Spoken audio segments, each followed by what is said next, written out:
A B কে 1200 টাকা 5 বছরের জন্য এবং সি কে 1500 টাকা 2 বছরের জন্য ধার দিয়ে মোট 900 টাকা সুদ পায়। সুদের হার কত? বলা হয়েছে বি কে দিয়েছিল 1200 টাকা। 1200 টাকা আমাদের সুদের হার বার করতে হবে।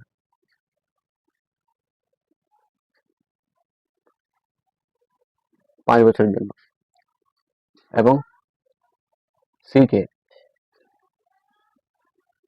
1500 টাকা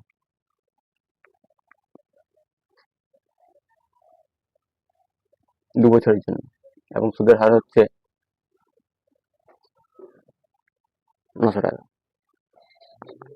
200 কাটলাম, 5 × 12 = 60,